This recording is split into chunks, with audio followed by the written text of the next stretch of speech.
राष्ट्रीय बौद्ध महासभा के संस्थापक माननीय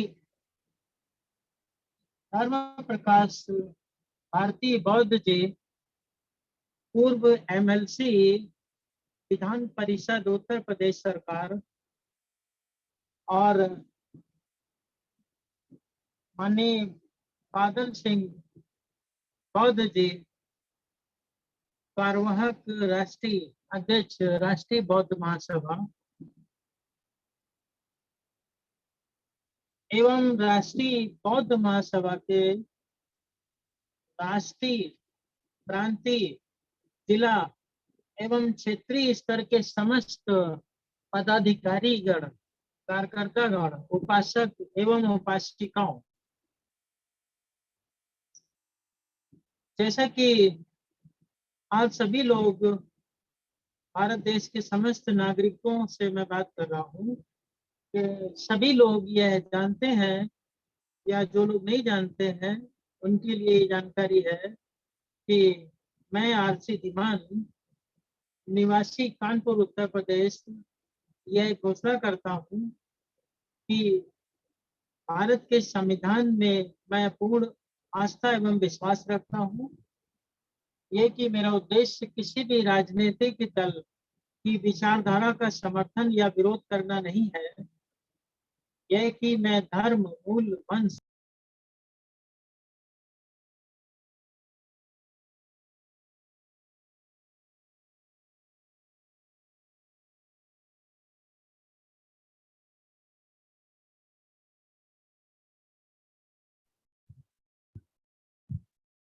सर माइक अनम्यूट कर लीजिए, आपका माइक म्यूट हो गया।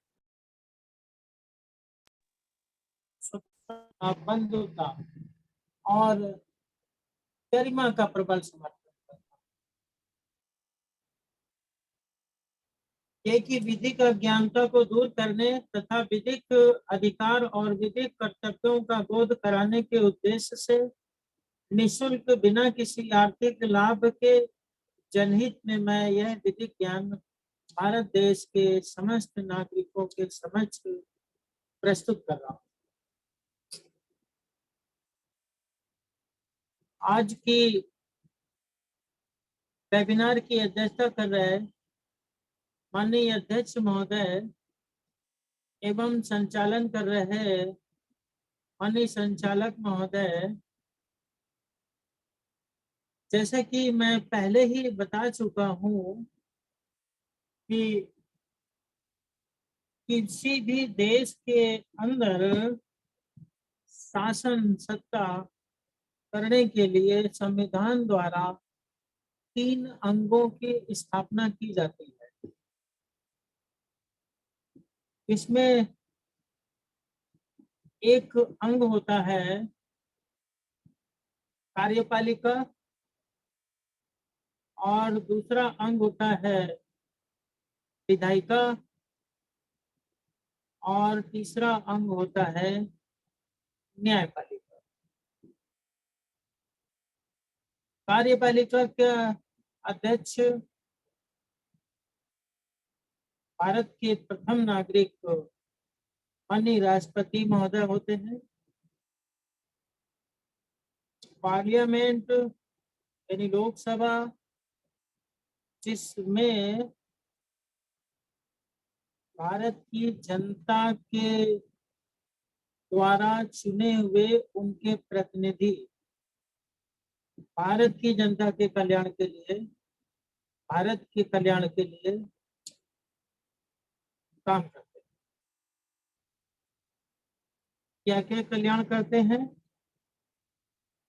ऐसा कौन कौन सा कल्याण है जो उन्हें करना है? क्योंकि पार्लियामेंट है, उसको क्या क्या कल्याण करना है, क्या क्या काम करने हैं, भारत के संविधान के कौन कौन से उद्देश्यों को पूरा करना है।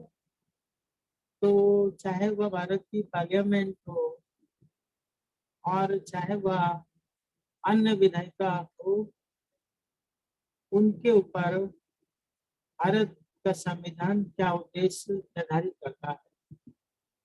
तो यह उद्देश्य भारत की प्रस्तावना में स्पष्ट है। क्या स्पष्ट है?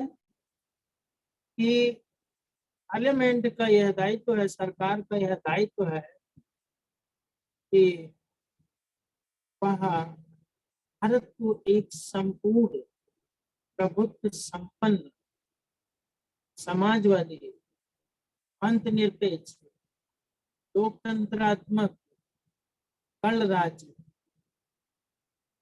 बनाने का प्रयास करेगी और उसके समस्त नागरिकों को सामाजिक, आर्थिक और राजनीतिक न्याय, विचार, व्यक्ति विश्वास, धर्म और उपासना की स्वतंत्रता, प्रतिष्ठा और अवसर की समता प्राप्त कराना है तथा उन सभी व्यक्तियों की गरिमा, राष्ट्र की एकता और अखंडता को जिस चीज से सुनिश्चित किया जाए उसको सुनिश्चित करना है और राष्ट्र में बंधुता को बढ़ाने का प्रयास करना है। It is the preamble of Indian Constitution and it is the objective of the Parliament.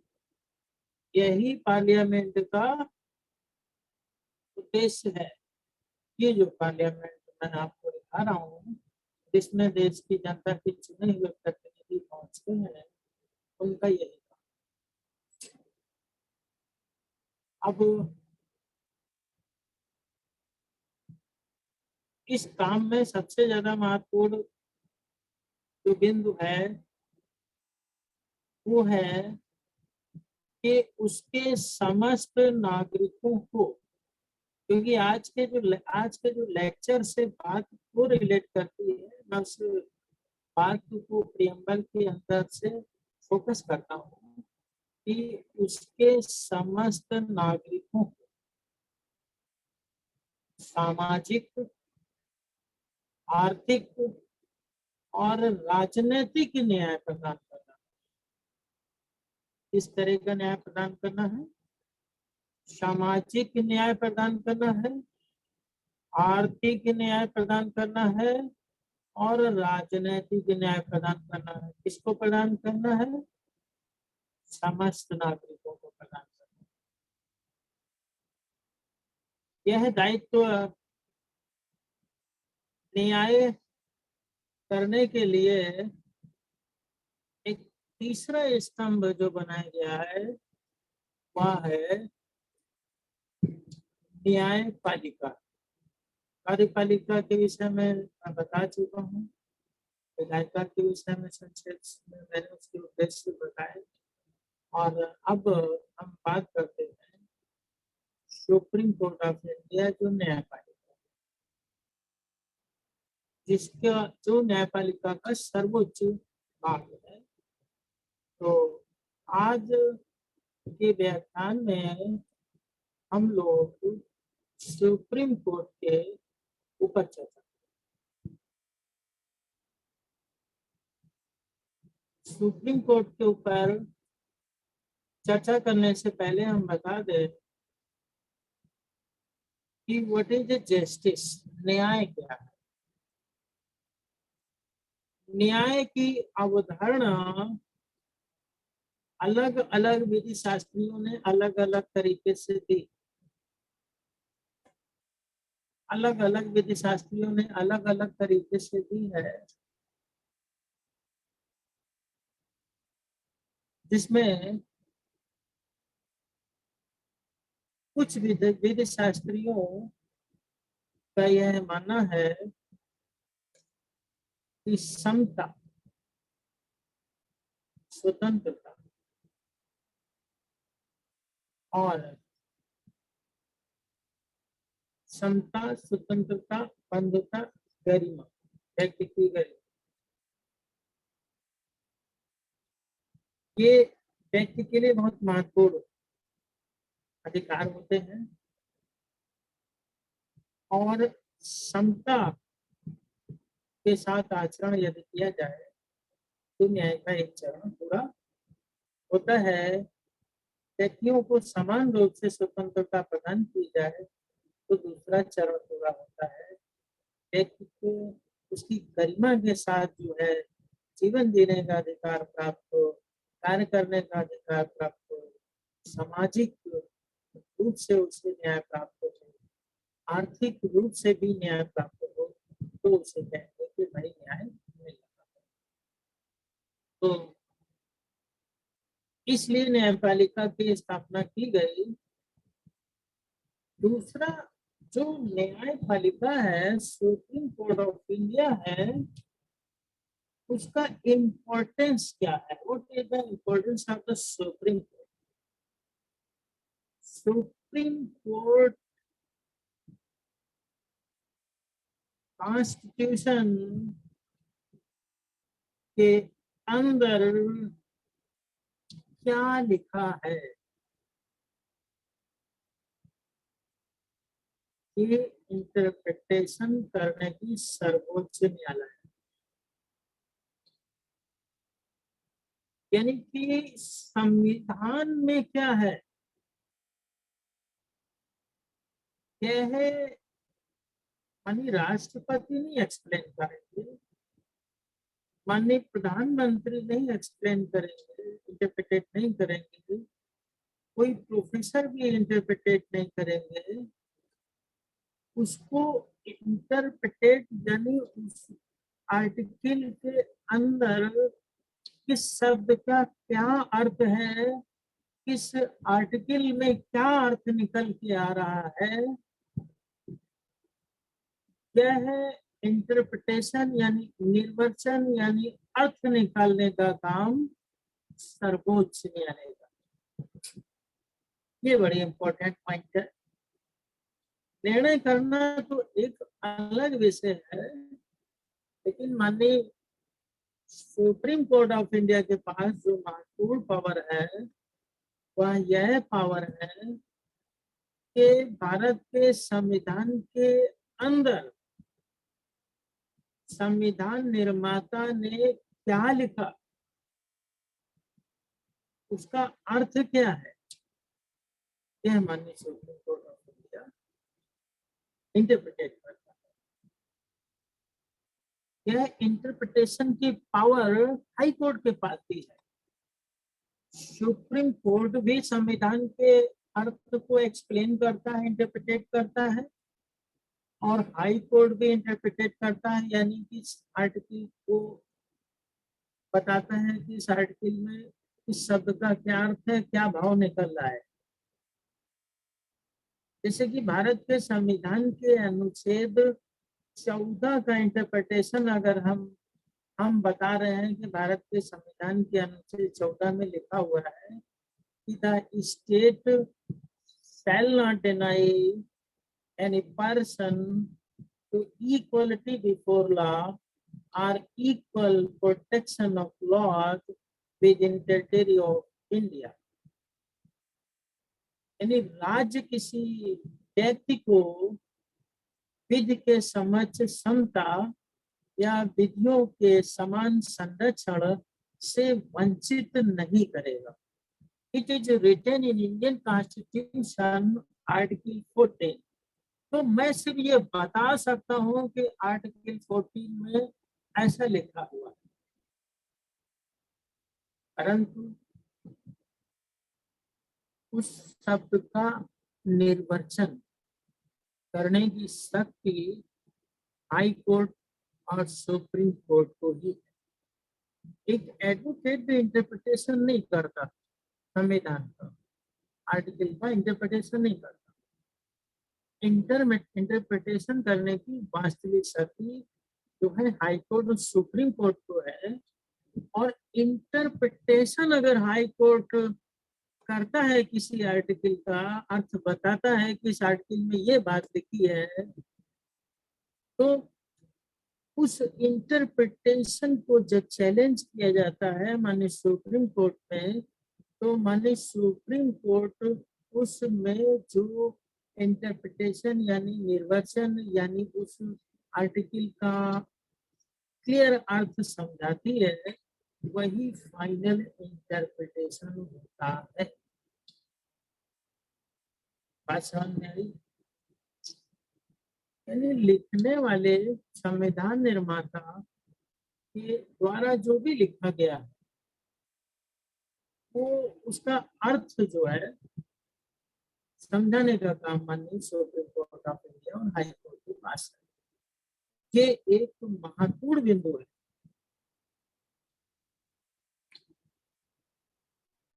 दूसरे पॉइंट पे हम आते हैं कि importance of the supreme court, कि अगर दो व्यक्तियों के बीच में पार्लियामेंट के अंदर मान लो कोई कानून बनता है, इंटरप्रिटेशन को समझना होगा कि यदि पार्लियामेंट में कोई एक्ट बनता है, जैसे कि सिटीजनशिप का एक्ट बना और किसानों के लिए कानून बना और दूसरे भी कानून बने, तो ऐसे कानून जो कि सामान्य प्रज्ञा के व्यक्ति को लगता है कि ये कानून तो संविधान के अंदर दिए गए मौलिक अधिकारों के खिलाफ बना हुआ है, तो ऐसी स्थिति में वह इस आर्टिकल का उल्लंघन कर रहा है या नहीं कर रहा है, ये बताने का काम सिर्फ और सिर्फ हाई कोर्ट और सुप्रीम कोर्ट के पास है। You can challenge, but interpretation of the article it will decide by the Supreme Court and the High Court। ये बहुत महत्वपूर्ण है। यहाँ पर एक चीज ये समझ लीजिए कि भारत के अंदर जो भारत का संविधान है उसमें यदि कोई आर्टिकल है और उस आर्टिकल में विपक्ष के नेता को या सत्ता पक्ष के नेता को या किसी अधिवक्ता को लगता है कि ये तो कानून जो है सरकार ने ठीक नहीं बनाया और ये तो कानून संविधान के अंदर अनुच्छेद 14 के खिलाफ है, अनुच्छेद 15 के खिलाफ है, अनुच्छेद 16 के खिलाफ है, या जो है आर्टिकल 21A के खिलाफ है, जो बच्चों को शिक्षा अनिवार्य शिक्षा प्रदान करने के लिए जो है आर्टिकल 21A इंसर्ट किया गया उसके खिलाफ है, या किसी अन्य आर्टिकल के खिलाफ है बनाया हुआ कानून, तो वैसी स्थिति में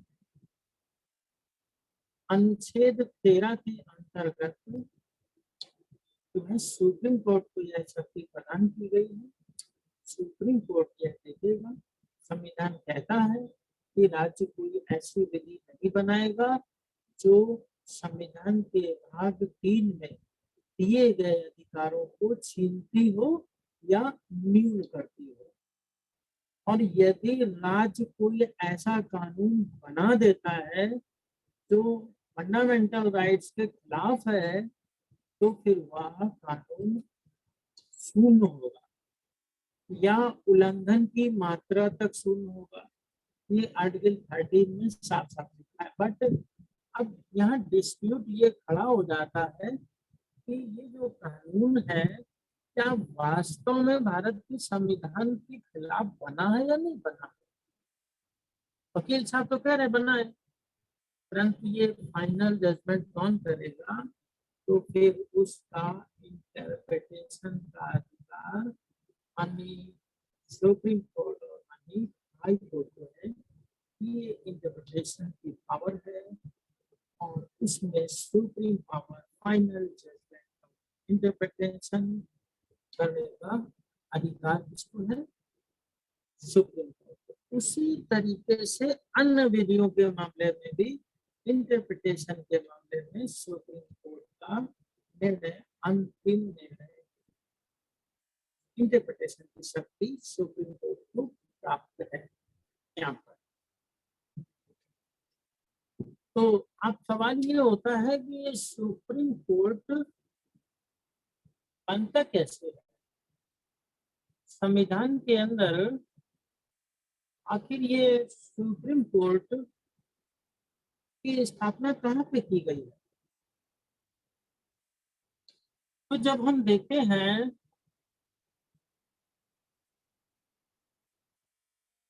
कि भारत के संविधान के अंदर 124 अनुच्छेद रखा है संविधान निर्माताओं ने। बाबा Saheb Ambedkar he was the chief architecture of Indian constitution. तो उसमें उच्चतम न्यायालय की स्थापना और गठन की बात की गई है आर्टिकल 124 में। आर्टिकल 124 के अंदर एक उच्चतम न्यायालय होगा।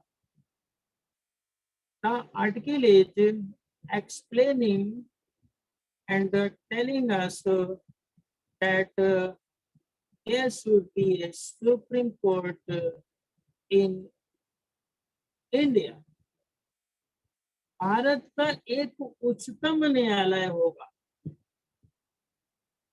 जो कि भारत के मुख्य न्यायमूर्ति, और जब तक संसद विधि द्वारा अधिक संख्या भेद नहीं करती तब तक 7 से अनाधिक अन्य न्यायाधीशों से मिलकर बनेगा। तो जब भारत का संविधान बना तब भारत के संविधान ने अनुच्छेद 124 के तहत 2 महत्वपूर्ण बातें कही। पहली यह कही कि भारत के लिए भारत में एक उच्चतम न्यायालय होगा, ठीक है। दूसरा, यह उच्चतम न्यायालय में जो न्यायाधीश होंगे उनकी अधिकतम संख्या 8 होगी। कितनी होगी? 8 होगी, जिसमें 7 न्यायाधीश होंगे और 1 मुख्य न्यायाधीश होंगे। आरंभ में जब भारत का संविधान देश की जनता को मिला तब यह स्थिति थी कि भारत का एक उच्चतम न्यायालय होगा और उसमें 7 न्यायाधीश होंगे और 1 मुख्य न्यायाधीश होगा। और जो 7 न्यायाधीश और 1 मुख्य न्यायाधीश होंगे, न्यायमूर्ति होंगे, उन का तब तक यही स्ट्रक्चर रहेगा जब तक कि भारत की पार्लियामेंट इसमें संशोधन करके इसकी संख्या को बढ़ा नहीं देती। ये भी कंडीशन लगी। 3 बिंदु है। भारत का एक उच्चतम न्यायालय होगा, 7 न्यायाधीश होंगे और 1 उसमें मुख्य न्यायमूर्ति होंगे। यह कंडीशन तब तक बनी रहेगी जब तक कि संसद कानून द्वारा भारत के संविधान को के अंदर इनकी संख्या बढ़ा नहीं देती। ये पॉइंट हो गया। उसके बाद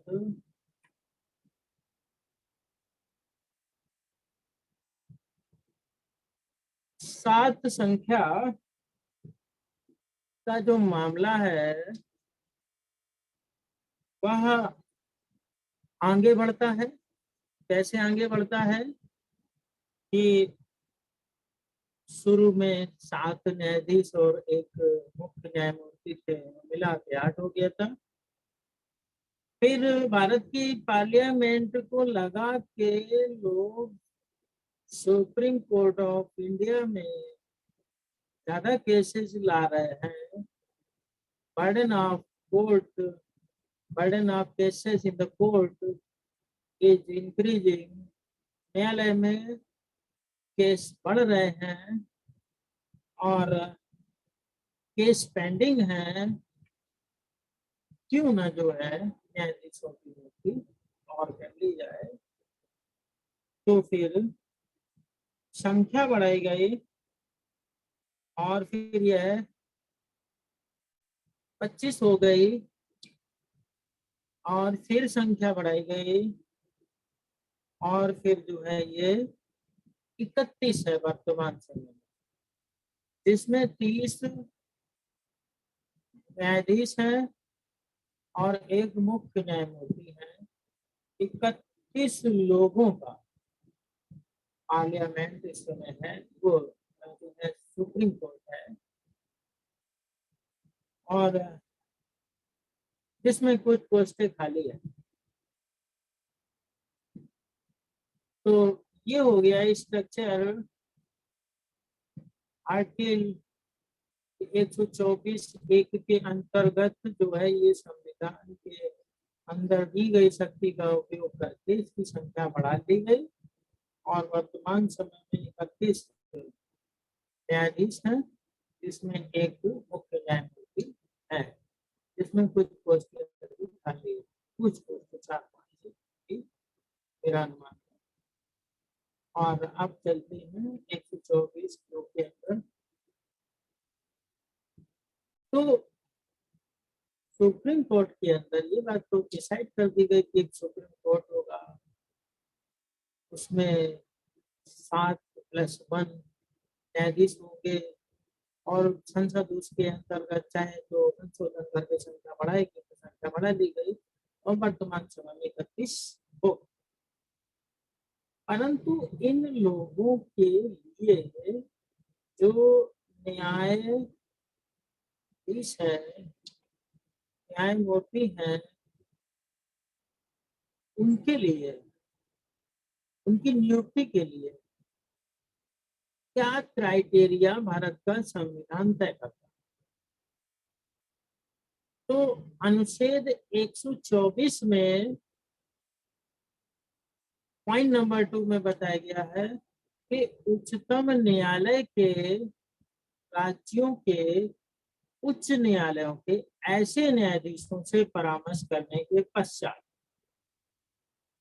जिनसे राष्ट्रपति इस प्रयोजन के लिए परामर्श करना आवश्यक समझे, राष्ट्रपति अपने हस्ताक्षर और मुद्रा सहित अधिपत्र द्वारा उच्चतम न्यायालय के प्रत्येक न्यायाधीश को नियुक्त करेगा और वह न्यायाधीश तब तक पद धारण करेगा जब तक वह 65 वर्ष की आयु प्राप्त नहीं कर लेते। यहाँ पर सीधा सीधा एक बात स्पष्ट की गई है कि appointment of the chief justice and High Court justice should be according to President of India. Bharat के राष्ट्रपति के अनुसार उच्चतम न्यायालय और उच्च न्यायालय के न्यायाधीशों की नियुक्ति होगी और उस नियुक्ति के लिए राष्ट्रपति जिससे उचित समझे, आवश्यक समझे, उससे परामर्श लेंगे। यानी उच्चतम न्यायालय के और राज्यों के उच्च न्यायालय के ऐसे न्यायाधीशों से जिससे वह उचित समझे, आवश्यक समझे, परामर्श करेंगे। परामर्श, परामर्श का मतलब क्या है? Interpretation of the word. I have told you that this power is in the Supreme Court and the High Court. तो ये जो वर्ड परामर्श शब्द है वो बड़ा महत्वपूर्ण है और सारा खेल परामर्श शब्द के इंटरप्रिटेशन पर आगे टिक गया, क्योंकि राष्ट्रपति की पावर और माननीय न्यायालय की पावर के बीच में एक शब्द आया परामर्श। अब परामर्श शब्द का इंटरप्रिटेशन डिसाइड करेगा कि अपॉइंटमेंट ऑफ जजेस किस तरफ संविधान बता रहा है, क्योंकि संविधान निर्माताओं ने तो लिखा और वो दुनिया से चले गए, उनका तो यहाँ पर इंटरप्रिटेशन करने का कोई मौका नहीं रहा। इंटरप्रिटेशन करने का काम न्यायपालिका का है। तो यहाँ पर उच्चतम न्यायालय के और राज्यों के उच्च न्यायालय के ऐसे न्यायाधीशों से माननीय राष्ट्रपति परामर्श करेंगे जिनसे वह आवश्यक समझे, परामर्श करेंगे, एडवाइस लेंगे। ठीक है। अब उस एडवाइस में जो भी कंक्लूजन उनके मस्तिष्क में आता है, जिसको वहां डिसाइड करते हैं माननीय राष्ट्रपति, वहां नियुक्त होगा। माननीय राष्ट्रपति अपने हस्ताक्षर और अपनी मुद्रा और वह न्यायाधीश 65 वर्ष तक काम करेगा, यानी कि उनका कार्यकाल भी यहाँ पर दिखाएगा। तो अपॉइंटमेंट ऑफ जजेस जो है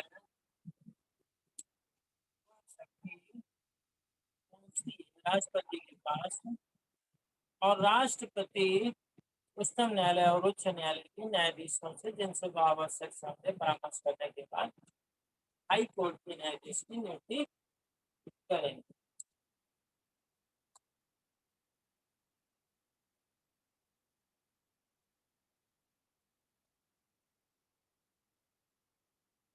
तो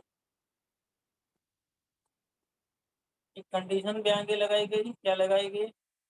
परंतु मुख्य न्यायमूर्ति से भिन्न किसी न्यायाधीश की नियुक्ति की दशा में भारत के मुख्य न्यायमूर्ति से सदैव परामर्श किया जाएगा। यहाँ पे जो आवश्यक शब्द इस्तेमाल किया गया था, उस शब्द के पैरेलल यहाँ पर एक शब्द ऑप्शन के रूप में दिया गया है कि परंतु मुख्य न्यायमूर्ति से भिन्न किसी न्यायाधीश की नियुक्ति की दशा में भारत के मुख्य न्यायमूर्ति से सदैव परामर्श किया जाएगा। तो अन्य किसी न्यायाधीश की नियुक्ति होगी तो परामर्श करने के लिए भारत के मुख्य न्यायमूर्ति से परामर्श किया जाएगा। ये कंडीशन यहाँ पर रखी गई। परंतु कोई न्यायाधीश राष्ट्रपति को संबोधित अपने हस्ताक्षर सहित लेख द्वारा अपना पत्र त्याग कर सकेगा, यानी कि राष्ट्रपति को कोई भी न्यायाधीश अपने पद से त्यागपत्र दे सकेगा।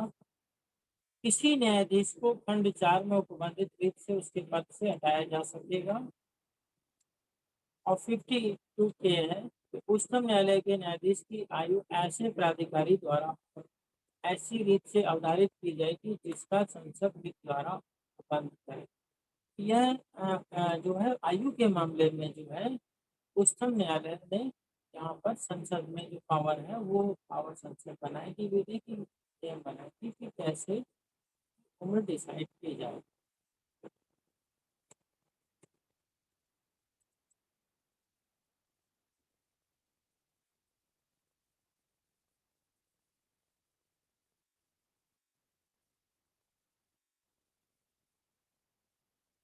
अब तीसरा पॉइंट है,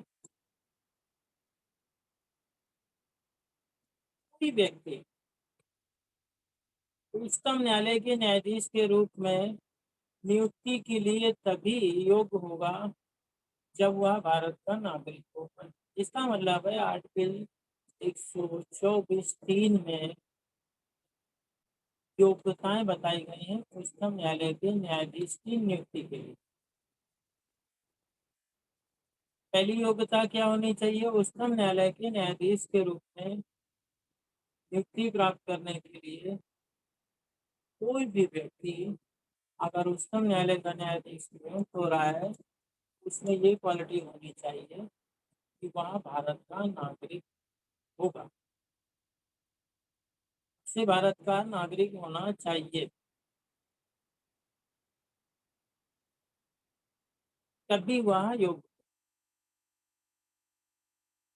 इसके अलावा किसी उच्च न्यायालय का या ऐसे 2 या अधिक न्यायालयों का लगातार कम से कम 5 वर्ष तक का न्यायाधीश रहा हो।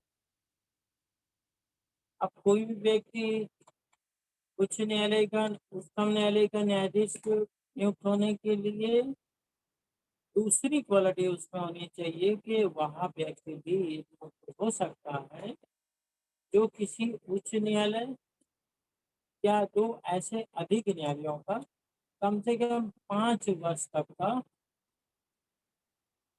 न्यायाधीश रहा हो।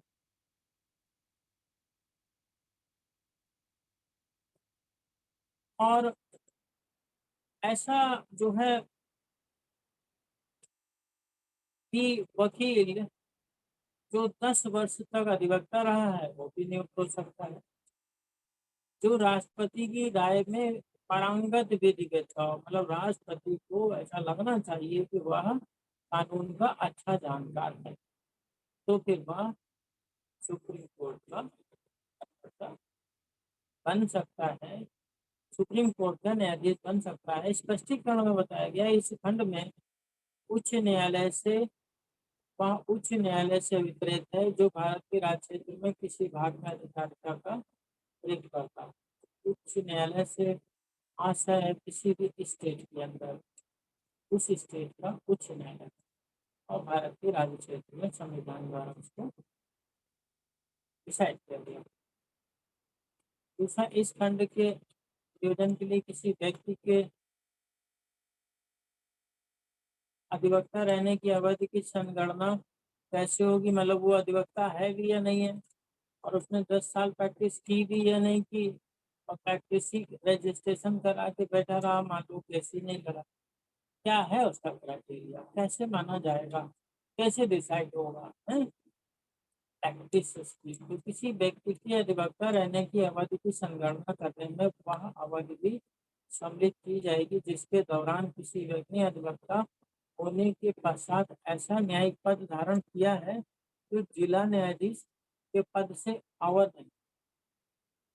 तो जिला न्यायाधीश के पद से अगर अवध नहीं है तो उस कार्यकाल को जो है उसमें काउंट किया जाएगा। तो इस तरीके से ये आपका यहाँ पर आर्टिकल 124(3) समाप्त होता है।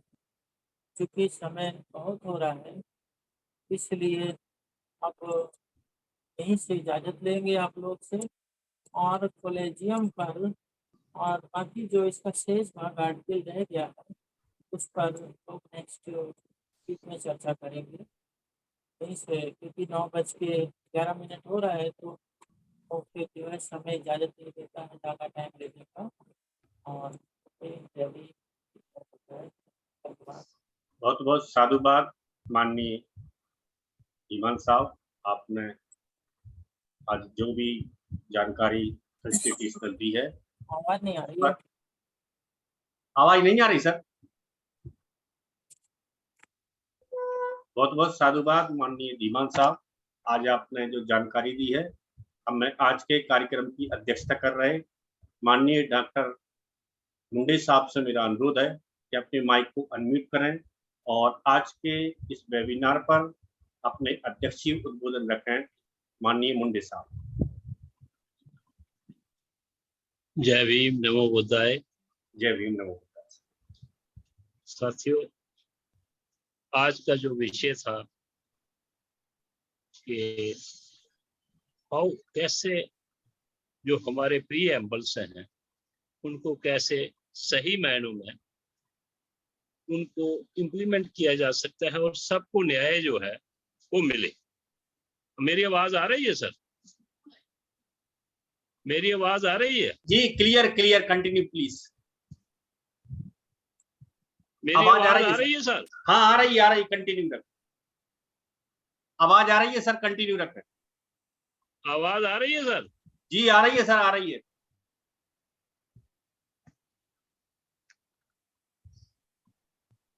आवाज आ रही है सर, आ रही है।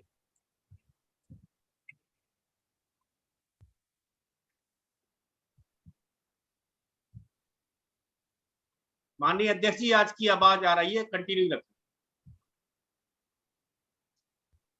मेरी आवाज आ रही है सर?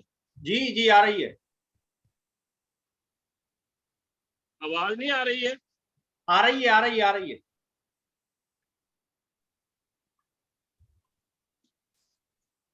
तो धीमान इन्होंने अपने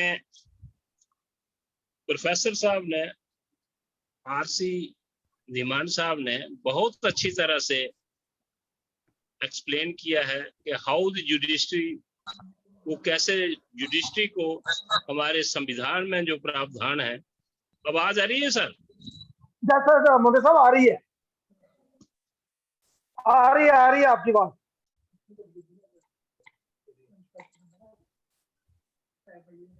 माननीय बनगोत्रा साहब, सर को फोन करके बता दो, शायद वो हमारी वॉइस को नहीं सुन पा रहे हैं। इसी से मैं बता देता हूँ, सब बता। जी सिर्फ वाली यार। माननीय अध्यक्ष जी, आपकी आवाज आ रही है, कृपया अपनी स्पीच रखें। सर फोन करके बता दीजिए आप। जी आवाज आ रही है? जी सर आ रही है, आ रही है, आ रही है। अच्छा, आज आरसी धीमान साहब ने जुडिशरी के बारे में जो कहा है, जब वो बताया है संविधान में क्या लिखा है, जो बातें हमें भी पता नहीं था, वो इतनी हमारा ज्ञानवर्धन हुआ है और सभी को जो साथी जुड़े हुए हैं उनका ज्ञानवर्धन हुआ है कि जब शुरू में जो हमारी पार्लियामेंट में ये हुआ था कि संविधान में था कि 7 जज और 8वां जो है वो चीफ जस्टिस होगा। तो आज की डेट में उन्होंने बताया है कि 30 न्यायाधीश होंगे और 1 चीफ जस्टिस ऑफ इंडिया होगा। तो ये बहुत इंफॉर्मेटिव बातें हैं। तो हम चाहते हैं कि ये सिलसिला जो है वो चलता रहे और सभी को इसके संविधान के बारे में, अपने राइट्स के बारे में, अपनी जो भी इसको इम्प्लीमेंटेशन है जो वो उसके बारे में सबको ज्ञान हो। तो इन्हीं शब्दों के साथ जय भीम, नमो बुद्धाय। बहुत बहुत साधुवाद माननीय अध्यक्ष जी, आपने आज के कॉन्स्टिट्यूशनल वेबिनार थी उस पर कंक्लूड किया और सबको बताया कि ये लगातार चलना चाहिए। इससे देश के सभी साथियों को संवैधानिक जानकारियां मिलती हैं। आपने इस संबंध में सभी साथियों को बताया कि बहुत ही इंफॉर्मेटिव है। आपका बहुत बहुत आभार। आप जुड़ते रहें प्रत्येक सोमवार को इसी समय पर संविधान के एक आर्टिकल पर विशेष रूप से विश्लेषण माननीय धीमान साहब द्वारा किया जाता है। हमने सभी साथियों के कार्यक्रम समाप्ति के लिए माइक अनम्यूट करने की अनुमति देता हूं।